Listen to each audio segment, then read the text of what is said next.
pouvons ouvrir nos Bibles dans le livre de Lévitique, chapitre 3.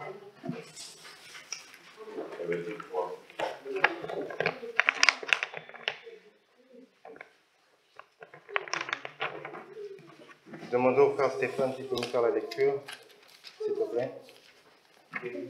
Ouais, chapitre 3. Tu peux te mettre debout.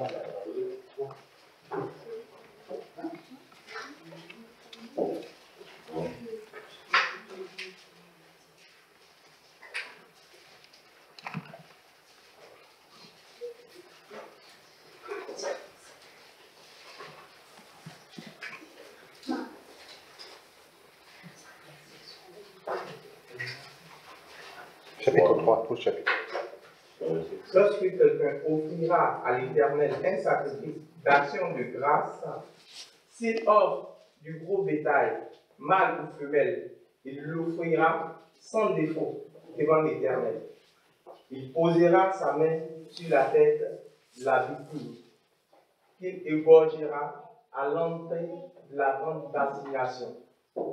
Et les sacrificateurs, fils d'Aaron, reprendront le sang sur l'autel tout autour. De ce sacrifice d'action de grâce, il offrira un sacrifice consumé par le feu devant l'Éternel. La graisse qui couvre les entrailles et toute celle qui y est attachée, les deux rognons et la graisse qui les entoure, qui couvre les flancs, et le grand lobe du foie, qu'il détachera près des rognons. Les fils d'Aaron brûleront cela sur l'autel, par-dessus l'holocauste, qui sera sur le bois mis au feu. C'est un sacrifice consumé par le feu, d'une agréable odeur à l'Éternel. S'il offre du menu bétail, mâle ou femelle, un sacrifice d'action de grâce à l'Éternel, il l'offrira sans défaut. S'il offre en sacrifice un agneau, il le présentera devant l'Éternel. Il posera sa main sur la tête de la victime, qu'il égorgera devant la tente d'assignation. Et les fils d'Aaron en répandront le sang sur l'autel tout autour. De ce sacrifice d'action de grâce, il offrira un sacrifice consumé par le feu devant l'Éternel. La graisse, la queue entière, qu'il séparera après l'échine. La graisse qui couvre les entrailles de toute celle qui y est attachée. Les deux rognons et la graisse qui les entoure, qui couvre les flancs, et le grand lobe du foie, qu'il détachera près des rognons. Le sacrificateur brûlera cela sur l'autel. C'est l'aliment d'un sacrifice consumé par le feu devant l'Éternel.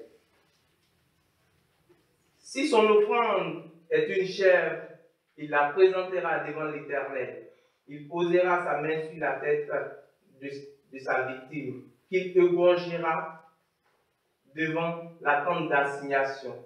Et le fils d'Aaron en reprendront le sang sur l'autel tout autour. De la victime, il offrira un sacrifice consumé par le feu devant l'Éternel. La graisse qui couvre les entrailles de toute celle qui y est attachée.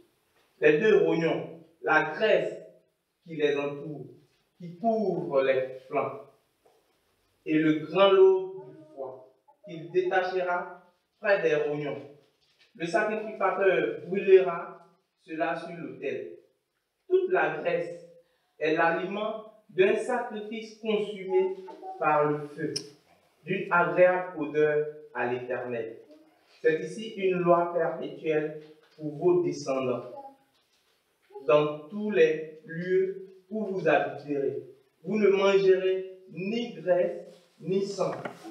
Amen. Seigneur, nous te prions de bénir ta parole, de sanctifier ta parole, de sanctifier ma bouche, de sanctifier le cœur, Seigneur, de ceux qui l'entendent, Seigneur. Dans le nom de Jésus.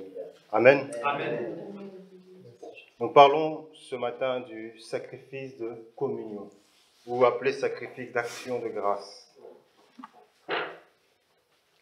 La Bible nous dit que dans l'Ancien Testament, que personne ne peut voir Dieu et vivre. Et dans le Nouveau Testament, on nous dit que Dieu habite dans un lieu qui est inaccessible par l'homme. À la fois, ce Dieu qu'on ne peut pas voir, qu'on ne peut pas s'en approcher, mais ce Dieu veut se révéler à l'homme. Pourquoi il veut se révéler à l'homme? Parce qu'il veut habiter avec l'homme. Et s'il veut habiter avec l'homme, c'est parce qu'il veut avoir une relation avec l'homme. Il veut avoir une communion avec l'homme. Et dans l'ancien temps, Dieu a exprimé ce désir-là. Il a exprimé à travers plusieurs hommes de Dieu. Et en particulier à Moïse. Il a dit ceci à Moïse, dans Exode 25 au verset 8. « Ils me feront un sanctuaire et j'habiterai au milieu d'eux. » Ils me feront un sanctuaire et j'habiterai avec eux. Vous voyez, ce n'est pas une volonté humaine. Ce n'est pas la volonté de Moïse de vouloir construire un sanctuaire pour Dieu. Mais c'est Dieu qui exprime à Moïse de construire un sanctuaire afin de venir au milieu de son peuple. Enfin, d'être avec son peuple. Et cette volonté qui est divine, cette volonté s'est accomplie en partie à travers Christ. À travers Christ. Pourquoi Christ? Parce que Christ s'est fait homme. Il s'est fait homme, il a habité au milieu des hommes. Il a mangé avec les hommes, il a dormi avec les hommes, il a eu une communion avec eux. Dans 1 Jean, chapitre 1, verset 1, il est dit ceci, « Nous vous annonçons le message de celui qui est la vie. Nous vous annonçons ce qui était dès le commencement. Nous l'avons entendu, nous l'avons vu de nos propres mains, de nos propres yeux. Nous l'avons contemplé et nos mains l'ont touché. » Vous voyez, Jésus n'est pas simplement un simple homme comme tout autre homme, mais Jésus est ce Dieu fait en chair, ce Dieu descendu sous la forme humaine. Pourquoi il est descendu? Pour être avec les hommes, pour avoir une communion avec eux. Vous voyez que ce Dieu qui était à la fois inaccessible, il est devenu accessible à l'homme. Ce Dieu qu'on ne pouvait pas voir, il est devenu visible à l'œil nu. Vous imaginez, des hommes ont vu Dieu. Des hommes ont mangé avec Dieu. Ils ont partagé leur temps avec Dieu. Et il y a cette conscience que chacun de nous devons avoir, c'est que Dieu veut être en communion permanente avec chacun d'entre nous. Dieu veut être en communion. La volonté de Dieu, c'est que nous puissions avoir une relation personnelle, une communion qui est individuelle et personnelle. Chacun de nous a sa propre communion avec Dieu. Si vous regardez dans la famille, un père qui a de nombreux enfants, mais avec chacun de ses enfants, il a une relation différente. J'ai une relation différente avec mon fils Noah, j'ai une relation différente avec ma fille Kessia, et j'ai une relation différente avec mon fils Isaïa. Parce que chacun d'entre eux sont différents. Chacun d'entre eux a un caractère différent. Vous voyez donc, cette relation, elle est personnelle. Si vous regardez Christ avec ses disciples, même parmi ses disciples, la relation, la communion avec ses disciples n'était pas la même. Rappelez-vous, il est dit de ses disciples, le disciple que Jésus aimait beaucoup. Cela ne veut pas dire que Jésus n'aimait pas d'autres disciples, mais il y avait une communion avec ce disciple qui n'était pas pareil avec les autres disciples.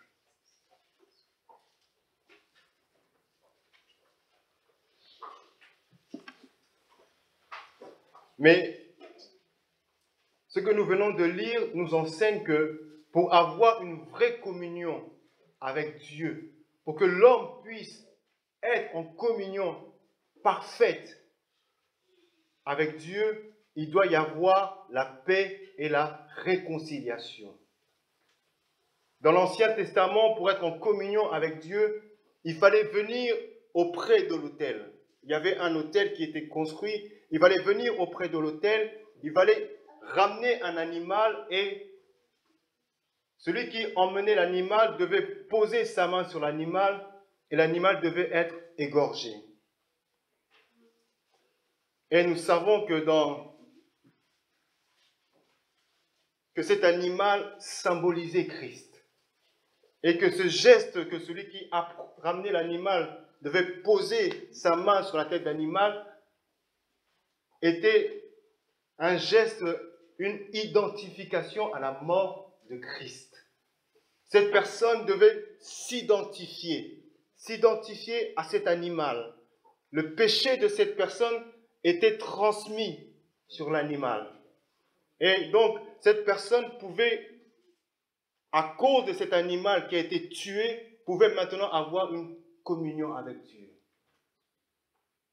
Il fallait qu'il y ait la mort de cet animal, il fallait que le sang de cet animal soit versé, afin que l'homme puisse avoir la communion avec son Dieu sur l'autel. Et la communion avec Dieu ne peut se faire uniquement que par Christ. Il n'y a que par Christ et seulement par Christ que l'homme peut être en communion avec Dieu, que l'homme peut avoir une relation avec Dieu, que l'homme peut parler avec Dieu, que l'homme peut entendre Dieu, seulement à travers Christ. Pourquoi? Parce que Christ est notre paix. C'est lui qui nous a réconciliés avec Dieu.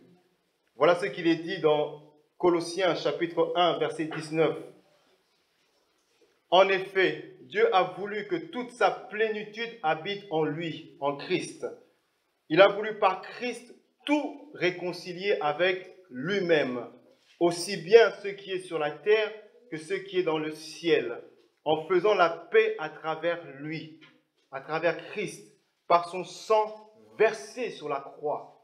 Vous voyez, Dieu a fait la paix avec les hommes parce que le sang de Christ a été versé sur l'autel. Et vous, en parlant de nous, vous qui étiez autrefois étrangers, ennemis de Dieu, par vos pensées, par vos œuvres mauvaises, il vous a maintenant réconciliés par la mort de son Fils dans son corps de chair pour vous faire paraître devant lui saint, sans défaut et sans reproche. Vous voyez que l'homme animal, l'homme naturel, par sa condition de pécheur, ne peut avoir aucune relation avec Dieu. Ne peut entrer en communion avec Dieu. Vous savez, autrefois, pour aller vers Dieu, il fallait passer par des prophètes. Pour aller vers Dieu, il fallait passer par un homme. Imaginez-vous que vous habitez loin, vous habitez très loin, à 1 heure d'ici, et qu'il y a un homme de Dieu, un prophète qui habite à Herblay. Vous devez quitter chez vous, venir jusqu'à cet homme pour être en contact avec Dieu. Vous imaginez?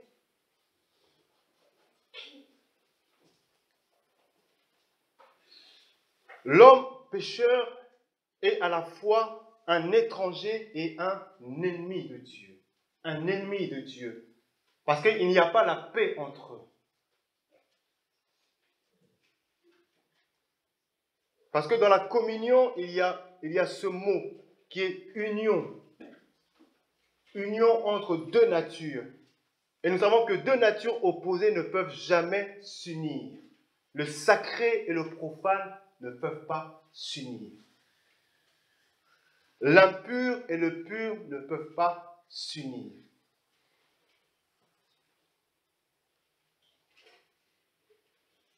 Et la question que nous pouvons nous poser, sommes-nous des étrangers, des ennemis de Dieu? Sommes-nous des étrangers ou des ennemis de Dieu? Avons-nous fait la paix avec lui? Sommes-nous réconciliés avec lui? Vous savez, on peut dire, je viens à l'église. Je peux venir à l'église, écouter, mais si je n'ai pas reçu Christ comme Seigneur, comme Sauveur de ma vie, je ne suis pas en paix avec Dieu. Amen. Amen. Ça, il faut le savoir. Peut-être parmi nous, on est tous chrétiens, mais s'il y a une personne qui n'a jamais reçu Jésus dans sa vie, comme son Seigneur, comme son Sauveur, qu'il sache qu'il n'est pas en paix avec Dieu. Qu'il est un étranger, même s'il est à l'église, même s'il est assis, même s'il peut chanter des louanges, mais il est un étranger. Et pour se réconcilier, il doit seulement accepter Jésus comme son Seigneur et comme son Sauveur. Amen. Amen. Amen. Amen. Tout le monde est en paix avec Christ. Amen. Amen. Amen. Dieu nous bénisse. La communion avec Dieu dans l'Ancien Testament était symbolisée par un repas, un sacrifice, mais un repas qui était partagé. C'était le seul sacrifice dont celui qui offrait le sacrifice pouvait manger la viande sacrifiée. Dans les autres sacrifices, seul le sacrificateur avait le droit de manger cette viande. Je lis dans Lévitique chapitre 7, nous pouvons le lire, verset 14.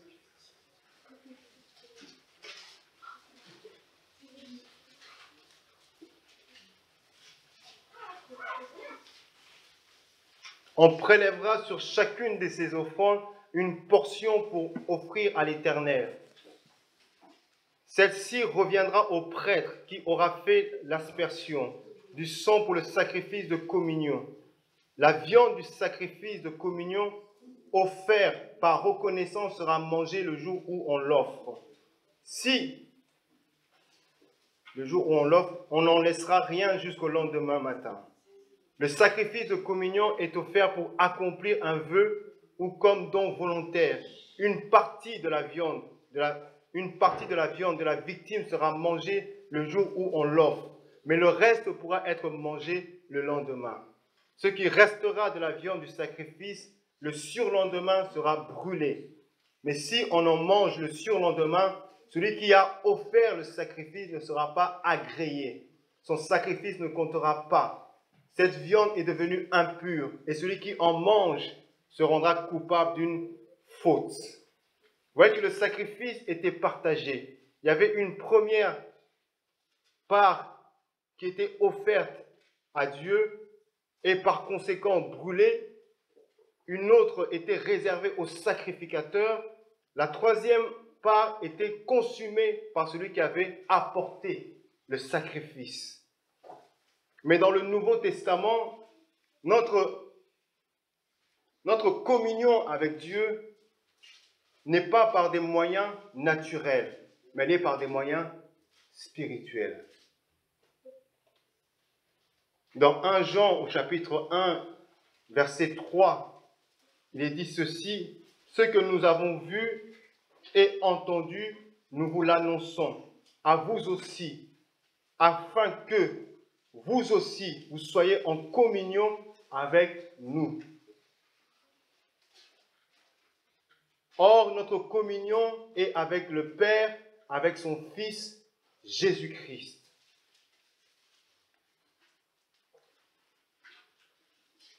Ayez cette image où cette personne qui vient sur l'autel avec son animal et qui sacrifie cet animal, il y a le sacrificateur qui est à côté, il y a Dieu qui est à côté. Et il y a cette communion ensemble. Et spirituellement, c'est ça. Notre culte que nous rendons à Dieu, c'est ce repas. Ce repas où nous sommes tous ensemble assis sur la table. Nous sommes en communion les uns avec les autres. Mais nous sommes aussi en communion avec Dieu et avec Christ par son esprit.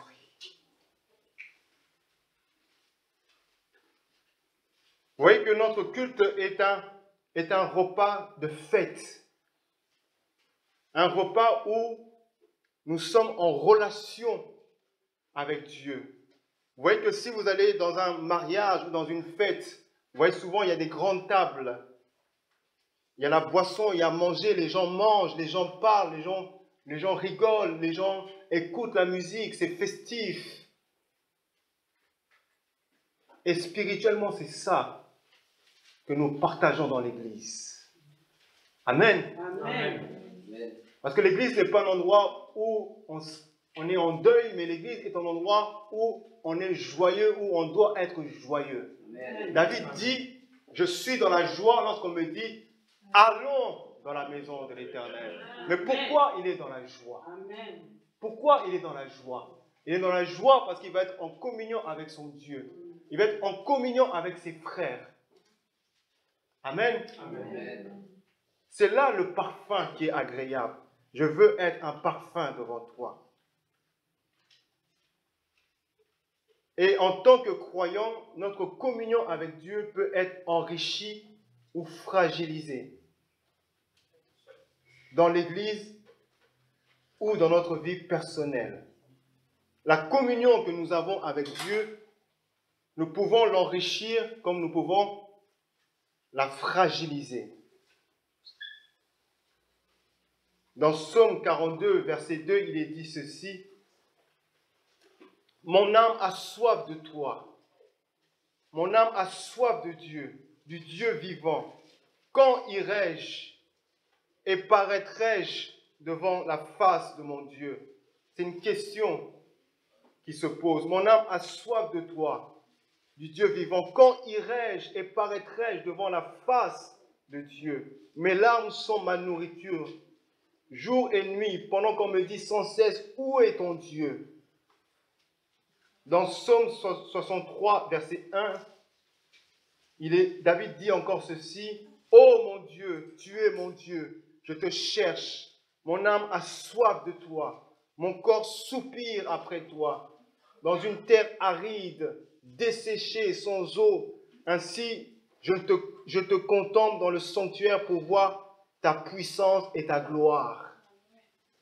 Nous pouvons enrichir notre communion avec Dieu. Et notre communion avec Dieu doit être enrichie. Notre communion avec Dieu doit se développer, doit grandir. Et comment nous pouvons faire grandir cette communion avec Dieu? En ayant soif de Dieu. En ayant soif de Dieu. En ayant le désir de Dieu. Désirer Dieu. Regardez cet homme qui se pose la question, qui dit: quand irai-je devant ta face? Donc il a hâte d'aller dans la présence de Dieu. Vous voyez que le croyant doit avoir dans son cœur ce désir d'être sans cesse devant la face de son Dieu, dans la présence de son Dieu. Il doit chercher cette présence. Ce n'est pas Dieu, mais c'est lui qui doit chercher. Il exprime sa volonté en cherchant la présence de Dieu. Et lorsqu'il cherche cette présence de Dieu, il est en train d'enrichir sa communion avec Dieu. Il devient de plus en plus intime avec Dieu. Et ses recherches s'expriment par la méditation de la parole. Vous voyez, lorsque nous lisons la Bible, c'est vrai que nous n'avons pas toujours conscience, mais lorsque nous sommes en train de méditer la Bible, nous sommes en communion avec Dieu. Notre esprit est avec lui. Nous sommes sur une table ensemble.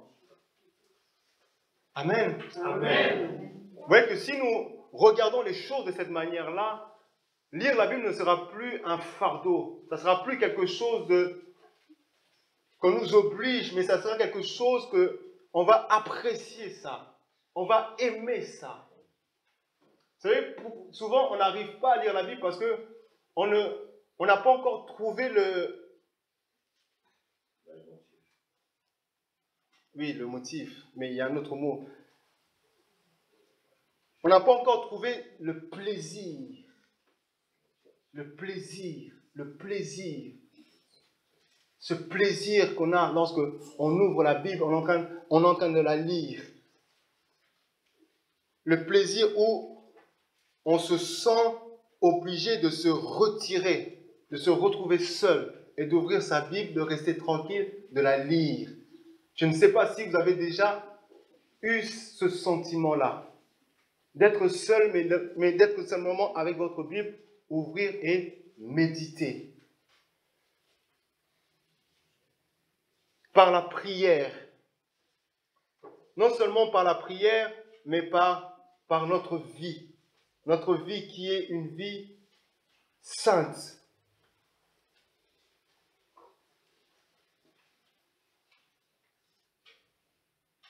Voilà ce que dans Psaume 119, verset 9, il dit ceci.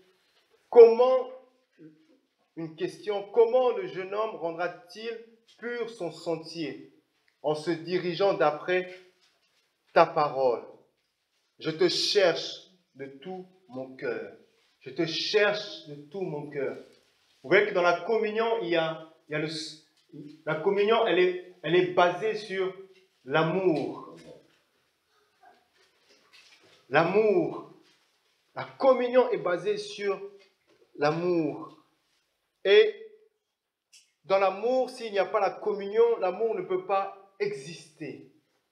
Amen. Amen.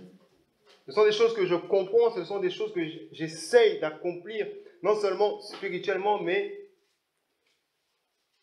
dans ma vie pratique. L'amour, la communion avec Dieu, elle est basée sur l'amour. Il dit encore ceci, ne me laisse pas égarer loin de tes commandements. Je serre ta parole dans mon cœur afin de ne pas pécher contre toi. Vous voyez, la communion avec Dieu nous éloigne du péché, nous donne la force de surmonter le péché, de vaincre le péché. Et dans Psaume 15, David dit ceci, « Ô Éternel, qui séjournera dans ta tente? Qui demeurera sur ta montagne sainte ?» La question, voilà les réponses.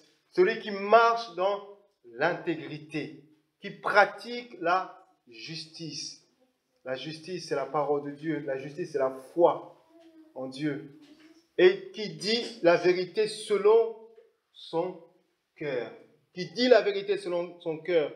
Il ne calomnie point avec sa langue. Il ne fait point de mal à son semblable. Il ne jette point l'opprobre sur son prochain. Vous voyez que cette communion, elle passe non seulement par la prière, non seulement par la méditation de la parole, mais elle passe aussi par notre vie sur la terre, la manière dont nous marchons sur la terre. Et lorsque nous faisons ces choses, nous sommes en train d'enrichir notre communion. Notre communion avec lui devient encore plus riche. Nous devenons encore plus intimes ensemble. Nous nous approchons encore plus près de lui. Je ne sais pas quelle est la distance que chacun de nous peut avoir avec Dieu.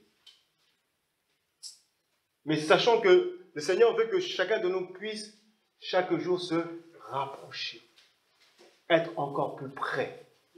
Encore plus près. Vous savez, dans Lévitique au chapitre 1, c'est Dieu qui appelle Moïse et lui dit de venir dans son temple.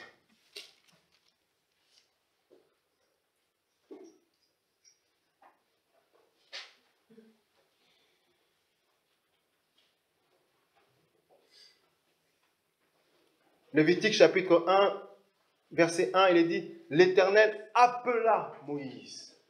L'Éternel appela Moïse.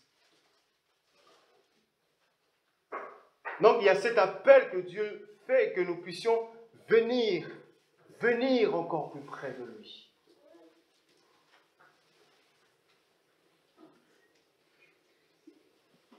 Et comment pouvons-nous fragiliser cette communion?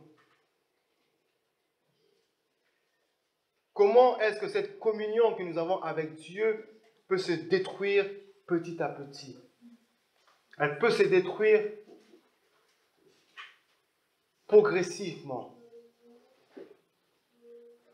Amen. Amen. Parce que la communion avec Dieu, c'est comme un feu. Un feu que nous devons entretenir. Amen. Amen. C'est la responsabilité de chacun d'entre nous d'entretenir ce feu.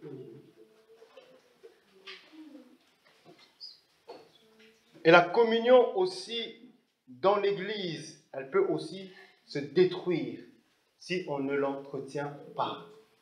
Amen. Amen. La communion entre nous, elle peut se flétrir. Comment est-ce que nous détruisons cette communion? Lorsque la communion fraternelle dans l'Église commence à se détruire. Comment elle se détruit? Par les rivalités, par les disputes, par les divisions entre frères, entre sœurs, dans l'Église. Et la communion peut se détruire aussi avec Dieu, parce que dans le couple, lorsque dans la famille, lorsque le mari et la femme ne sont plus en communion. Amen. Amen. Si je ne suis plus en communion avec ma femme, ma communion avec Dieu, elle est fragilisée. Je ne peux pas avoir une communion avec Dieu si je n'ai pas une communion avec ma femme. Je ne peux pas avoir une communion avec Dieu si je ne suis pas en communion avec mon frère Joseph. Si entre moi et mon frère Joseph, nous avons des rivalités, nous sommes en querelle, nous avons des problèmes, dans l'Église, nous ne pouvons pas avoir notre communion avec Dieu, elle n'existe pas. Amen. Amen. Voilà ce que Jésus dit. Chapitre 5, verset 23. Jésus dit ceci. Si donc tu présentes ton offrande à l'autel et que là, tu te souviennes que ton frère a quelque chose contre toi, si tu veux présenter ta prière, ton louange, tu veux présenter quelque chose à Dieu et tu te souviens que tu as un problème avec ton épouse, tu as un problème avec ton mari, tu as un problème avec celui qui est à côté de toi. Jésus dit, laisse là ton offrande devant l'autel. N'offre pas ton offrande. Laisse cette offrande-là et va d'abord te réconcilier avec ton frère, avec ton épouse, avec ton mari. Et ensuite, viens offrir ton offrande. Voyez? Donc, tant que ma communion avec mon épouse n'est pas bonne, je me dois de la réparer. Non pas simplement par devoir, mais par amour. Parce que l'amour ne supporte pas la séparation. L'amour cherche à être toujours près de celui qu'il aime. Amen. Amen.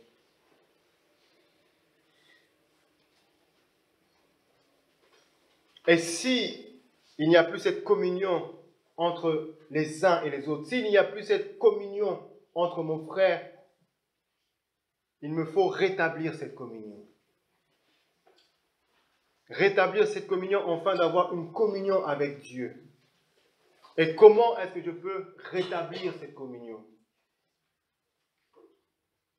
En confessant ma faute, en confessant mon péché, en s'humiliant. Vous savez, s'humilier, ce n'est pas un acte qui est facile.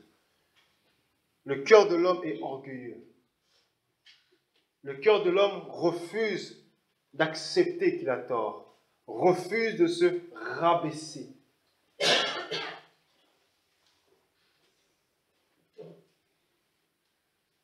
Et tant qu'on ne se rabaisse pas, tant qu'on ne cherche pas à s'humilier, la communion ne sera pas rétablie. Jacques 5, verset 16 dit ceci. Confessez donc vos péchés les uns aux autres. Confessez vos péchés les uns aux autres. Ne confessez pas vos péchés à Dieu, mais les uns. Si j'ai péché contre mon frère Joseph, ce n'est pas à Dieu que je vais demander pardon. C'est à mon frère Joseph que je vais demander pardon. Parce que Dieu ne me pardonnera pas si je n'ai pas fait cet acte-là. Confessez vos péchés les uns aux autres. Priez les uns pour les autres, afin que vous soyez guéris. Vous voyez donc, il y a plusieurs étapes. Il y a d'abord la confession, ensuite la prière. Et la prière ne peut être efficace que s'il y a d'abord la confession. Donc s'il n'y a pas la confession, s'il n'y a pas ce pardon, s'il n'y a pas si je ne me rabaisse pas, si je ne m'humilie pas, je peux beau prier. Ma prière ne sera pas efficace. Et il est dit encore, la prière fervente du juste a une grande efficacité. Une efficacité, mais cette efficacité arrive au bout. Amen. Amen. Il faut d'abord aller au commencement. Et au commencement, on nous dit qu'il faut d'abord confesser. Et ensuite prier. Et ensuite, là, il y a une grande efficacité. Encore dans Colossiens chapitre 3, verset 13, il est dit ceci. Supportez-vous les uns les autres. Si l'un, donc il y en aura toujours et il y en a toujours. Si l'un a sujet de se plaindre de l'autre, pardonnez-vous réciproquement. De même que Christ vous a pardonné, pardonnez-vous aussi. Mais par-dessus toutes ces choses, revêtez-vous de la charité, de l'amour, qui est le lien de la perfection, et que la paix de Christ, à laquelle vous avez été appelés pour former un seul corps, règne dans votre cœur et soyez reconnaissants. La communion est basée sur la paix. Si je ne suis pas en paix avec mon épouse, avec mon frère, je ne suis pas en communion avec Dieu. Amen. Amen. Parce que nous sommes un corps, nous sommes unis par l'Esprit de Christ.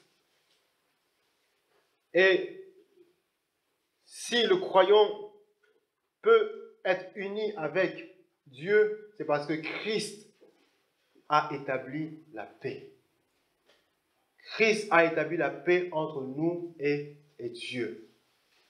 Christ nous a donné cette nouvelle nature, et parce que nous avons cette nature, nous ne pouvons former qu'un avec notre Dieu. Amen. Amen. Baissons la tête, s'il vous plaît.